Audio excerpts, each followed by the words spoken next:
Bonjour tout le monde, je viens vous faire aujourd'hui un point lecture vu que je n'ai pas vlogué cette semaine, j'ai quand même lu. Donc j'ai 4 romans dont je dois vous parler et un roman que j'ai abandonné. Je vais commencer directement par celui que j'ai abandonné. Au bout de 50 pages, j'ai abandonné De Lune en Lune de Lise Siven. Je devais le lire en lecture commune avec Steph et elle m'a déjà pas motivée à le continuer. Parce qu'elle me disait qu'elle accrochait pas, elle était à 300 pages, moi je l'ai commencé, j'accrochais mais pas du tout, j'accrochais pas à l'histoire, j'accrochais pas, si au style ça va, mais vraiment j'arrivais pas à rentrer dans l'intrigue, je trouvais ça inintéressant et je commençais à lire en diagonale alors que j'étais à peine à 40 pages, donc je me suis dit que c'est bon, ça servait à rien de m'acharner, donc voilà, malheureusement j'ai abandonné ce livre là, je saurais pas vous en dire beaucoup plus parce que voilà, y a pas, j'ai pas un avis constructif à vous donner là-dessus à part que l'intrigue ne m'intéressait pas.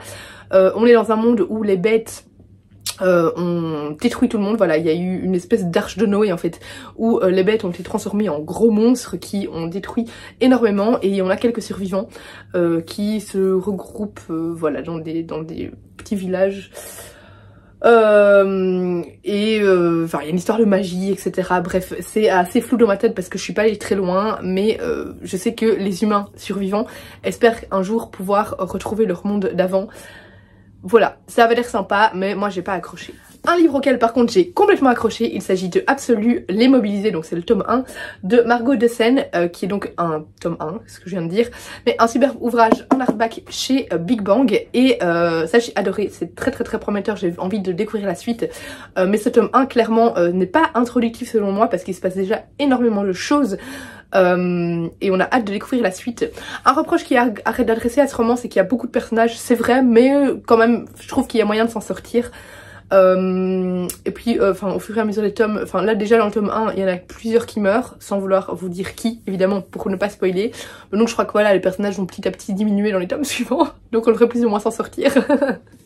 Bref, donc ici on est dans un monde, je crois qu'on est en 2043, je sais plus exactement. On est dans le futur, mais pas un futur si éloigné que ça.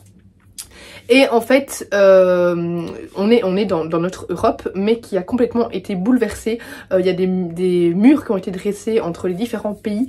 Et ici, on est à Varsovie. Et en fait, on a deux personnages qui vont être mobilisés pour être envoyés dans la zone. Et dans la zone, en fait, il y a un monstre, je sais plus, il l'appelle la bête. J'ai oublié maintenant. Je crois qu'il l'appelle la bête. J'ai oublié. Je ne sais plus comment il l'appelle. Je l'ai lu pendant 4 jours et j'ai oublié comment il l'appelle. Bref, il y a un monstre qu'ils doivent tuer. Voilà, depuis déjà au moins une vingtaine d'années, il y a des personnes qui sont envoyées dans cette zone et on n'a plus jamais de nouvelles d'eux. Donc tout le monde croit qu'ils sont morts. Et donc on a ces deux personnages qu'on va suivre qui vont être envoyés dans la zone et ils vont clairement voir que leur mission est vouée limite à l'échec et que en fait tout espoir peut être rapidement abandonné parce qu'à peine arrivés dans la zone, ils vont voir qu'en fait c'est devenu, voilà, on a ce monstre qui est toujours prédominant et plus personne ne semble se préoccuper vraiment de ce monstre, c'est devenu plutôt des petites guerres de clans. Et du coup on va rentrer en fait dans cette aventure avec nos personnages où c'est vraiment, vous voyez ils sont vraiment dans une zone vraiment détruite avec différents clans qui s'attaquent les uns les autres et la bête n'est clairement plus au cœur de toute cette histoire, c'est plutôt une histoire de survie à ce moment-là. Et voilà, et du coup il va y avoir aussi un peu de magie parce qu'ils vont se rendre compte que les personnes qui vont intégrer cette zone vont commencer à développer des pouvoirs et qu'ils ont peu de chances de survie, clairement. J'ai trouvé ça absolument divin, c'était très original, très bien construit, très dense, on s'attache facilement aux personnages, vraiment j'ai trouvé que l'univers était incroyable et vraiment c'est très haletant, on n'a pas beaucoup de temps pour souffler tellement il se passe des choses. Voilà, j'ai vraiment beaucoup aimé ce tome 1 et j'ai hâte de découvrir ce que va nous donner la suite. J'ai trouvé vraiment très intéressant. On a des personnages très différents les uns des autres et voilà, j'ai trouvé que l'autrice aussi avait une très belle plume. Voilà, c'est très prometteur et ouais, vraiment j'ai hâte de voir ce qui va arriver par la suite. Je trouve que c'est une dystopie vraiment très bien construite et qui change un peu des dystopies habituelles parce que moi personnellement j'ai pas eu d'impression de déjà vu. Alors s'il peut y avoir quelques petites ressemblances avec d'autres sagas, mais j'ai trouvé quand même qu'elle était très originale et voilà, j'ai vraiment adoré ce roman donc je vous le conseille fortement. J'ai ensuite lu dans un tout autre registre Amour et autres obsessions de Liane Moriarty. J'adore cette autrice, il y a juste un livre de cette autrice que j'ai pas aimé, que j'ai abandonné. Ici on est comme d'habitude en Australie puisque l'autrice est australienne et on va suivre une jeune femme qui va tomber amoureuse d'un homme qui va lui avouer au bout du 4e rendez-vous qu'il est harcelé par son ex et que son ex vraiment la suit mais partout, littéralement partout, qu'elle lui envoie plein de messages etc. Du coup, on rentre un peu dans une relation un petit peu étrange, un petit peu malsaine, voilà, parce que on a cette omniprésence de l'ex qui fait qu'au final, cette relation part sur des très mauvaises bases. Et enfin voilà, j'ai trouvé ça absolument génial. On aborde aussi tout ce qui est hypnose, puisque notre personnage principal est hypnothérapeute. Et voilà, comme souvent avec les romans de Liane Moriarty, il y a du mordant dans sa plume, un peu de cynisme également, et je trouve que c'est, enfin, elle offre vraiment un divertissement avec ses romans. On se laisse complètement aller dans ces histoires qui peuvent parfois sembler un peu rocambolesques et on se dit mais pourquoi les personnages ne réagissent pas un petit peu plus. Mais en même temps c'est très intéressant dans les thèmes ici qu'elle aborde ici parce que en fait on a cet homme qui se fait harceler mais qui n'ose pas aller porter plainte à la police parce que c'est un homme et du coup il a peur de ne pas être crédible et surtout il a peur un peu pour sa virilité hein, en tant qu'homme. Donc voilà, je trouvais que c'était un roman très divertissant, qui se dévore et qui était assez savoureux. Voilà, c'était vraiment... Ici on nous dit que c'est une comédie humaine, c'est vraiment ça, c'est une comédie humaine où on aborde l'amour mais on aborde aussi tous les points négatifs de l'amour, on nous montre que finalement l'amour n'est pas si facile que ça et que il y a des zones, enfin il y a des zones grises dans l'amour et que il faut apprendre à faire les concessions aussi. Et enfin voilà, j'ai trouvé aussi que c'était pas trop stéréotypé parce que je trouvais que vraiment le personnage principal qu'on suit, j'ai oublié le prénom, évidemment on met pas son prénom dans le résumé, ça aurait été trop sympa, trop facile, mais donc l'hypnothérapeute, je trouve elle a fait preuve de pas mal de maturité dans ce roman, donc voilà, écoutez, j'ai beaucoup aimé et je vous le conseille fortement. Un autre livre que j'ai adoré, c'est A Dark Inheritance de H.F. Asquith, où ici on est à New York. On est à New York, et on est en 1920, c'est ça? Je ne sais plus quand ça commence, il me semble qu'on est en 1920. Je regarde vite au tout début. Oui, on commence le 12 novembre 1920, et d'emblée, on nous dit, notre personnage principal n'en a plus que pour 30 jours à vivre. Voilà, en fait, une espèce de malédiction pèse sur sa famille. Il est le quatrième fils, ou ils sont 5. Il est le 3e ou le 4e. Bref, ses précédents frères sont tous morts à leur jour de leurs 18 ans.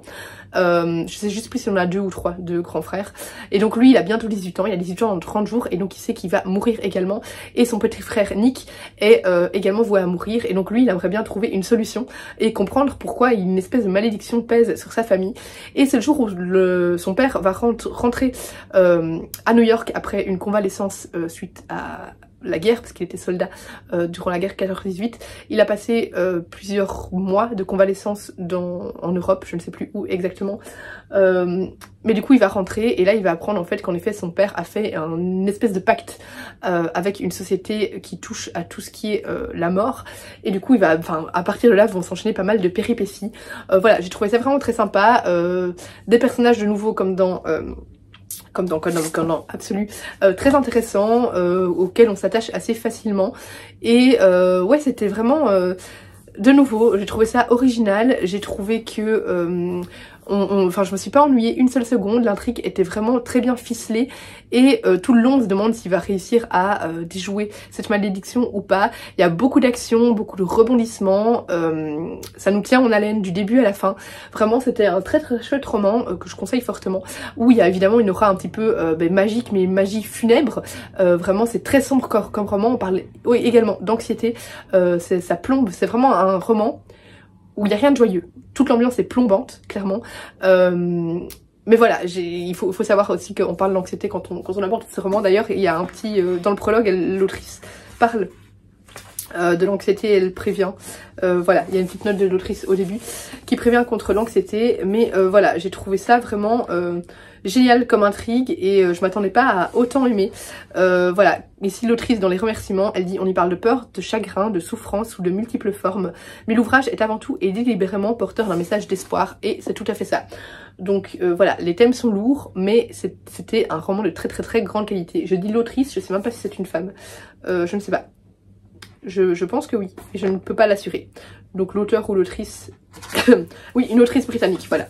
Donc l'autrice prévient des sujets lourds du roman, mais je vous le conseille fortement. Après, si vous êtes dans une humeur très sombre et très plombante, je vous conseille peut-être pas d'aller vers ce genre de texte-là. Et j'ai vite terminé avant de filmer cette vidéo ce roman-là, donc Chère jeune femme avisée de Sophie Jomain. Alors au début j'étais vraiment bien, je me disais oui, enfin ça va être un roman sympa, j'étais bien, je lisais, c'était divertissant sans non plus être incroyable, mais au plus on avançait vers la fin, au plus je tiquais sur des choses qui m'agaçaient un petit peu, donc c'est un roman en demi-teinte pour moi. En fait ici on va suivre une jeune femme qui est très excentrique, un peu étrange, elle sort des sentiers battus et elle va un jour postuler dans un cabinet d'avocats pour être secrétaire. Elle va se débarquer avec un pigeon qu'elle vient de sauver dans la rue et au lieu de devenir secrétaire, elle va finalement devenir la nounou des enfants de ce grand avocat. Et en fait, elle va vite apprendre que un des deux enfants est atteint, enfin il était atteint de leucémie, mais du coup le père, donc l'avocat, surprotège cet enfant au point de le priver de sortir en fait, privé de liberté, et il punit en même temps la sœur à la même occasion parce qu'il veut que les deux soient mis sur le même pied. Et donc elle va devoir s'en sortir un petit peu dans cette famille un peu atypique.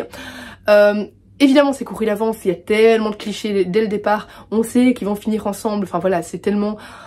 On le sait, mais c'est pas grave, je partais dans ce roman en me disant, voilà, c'est un roman juste divertissant, qu'on lit en mode feel good, où on sait d'avance comment ça va se terminer, mais voilà, c'était sympa, franchement c'était sympa, j'aimais bien les deux enfants, les suivre, etc. Et je trouvais le contexte finalement assez chouette.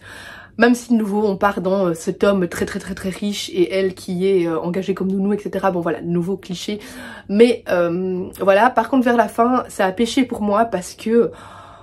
Alors déjà Adrien, donc le père de famille, il me mettait sur les nerfs. Alors ok, la nounou, j'ai oublié son prénom, Sophie, je crois que c'était Sophie. Elle a fait des choses clairement qu'elle aurait pas dû faire, elle a dépassé les limites, mais lui il est insupportable, mais vraiment tout le long je me suis dit mais espèce de gros C-O-N-N-A-R-D, il m'énervait, et ça m'énerve du coup qu'ils finissent ensemble à la fin. Je ne spoil pas de nouveau, on le sait dès le début, hein. Enfin je veux dire c'est une romance, hein. Mais parce que vraiment c'est un sale type quoi, la manière dont on lui parle et tout, j'ai envie de dire mais redescends un niveau en fait, il m'énervait, et du coup il m'a tellement énervé que ça m'a sorti du roman et que j'étais pas contente de la fin, parce que pour moi ce type mérite de finir seul à vie en fait, vraiment c'est un sale type, et il m'a énervé dans sa manière de parler. Voilà, il y a un moment, ben, forcément il sort du cadre professionnel, mais après il la traite à plein de moments, alors qu'ils ont déjà engagé une romance entre eux, comme une vulgaire employée, et comme lui un patron, mais qui se permet de lui parler mais d'une manière qui m'a sidérée. Donc voilà, j'étais très énervée à la fin, et franchement ce roman du coup ça a été énormément en demi-teinte pour moi, parce que je partais en me disant que je vais me détendre et finalement ça m'a crispé. Ouais, en fait le personnage d'Adrien m'a énervé au plus haut point et du coup il m'a un peu gâché la lecture. Pourtant j'ai beaucoup aimé Sophie qui elle je trouve s'affirme et ose parler et ose remettre ce sale type à sa place à de nombreuses reprises. Mais même à la fin il y a des petites choses qui partent complètement dans tous les sens. Enfin, voilà, où tu te dis mais allez, n'importe quoi, ça n'arrivera jamais. Voilà, je sais pas, c'est en demi-teinte pour moi. C'est pas mauvais mais c'est un peu trop cliché, et il y a un personnage qui m'a tellement énervé que ça m'a un peu... plus énervé qu'autre chose, voilà. C'est clairement pas, moi j'adore Sophie Jomain, mais c'est clairement pas un roman de Sophie Jomain qui va me marquer. Voilà, c'est un livre qu'on peut lire je pense pour se détendre, pour se divertir, pour passer le temps, mais c'est pas un roman incroyable, donc malheureusement je vais pas non plus vous le conseiller. Voilà, je pense qu'il plaira à beaucoup de gens, hein, mais moi la romance m'a énervée en fait ici, vraiment, et donc voilà, ça a pêché à ce niveau là. Voilà, c'est tout pour ce petit point lecture. Voilà, n'hésitez pas à me dire si un de ces romans vous tente ou si vous en avez déjà lu un d'entre eux et ce que vous en avez pensé. En attendant, je vous fais des gros bisous. N'hésitez pas non plus à mettre un petit pouce en l'air, un petit commentaire et à vous abonner si ce n'est pas encore le cas. Et je vous dis à bientôt pour une prochaine vidéo.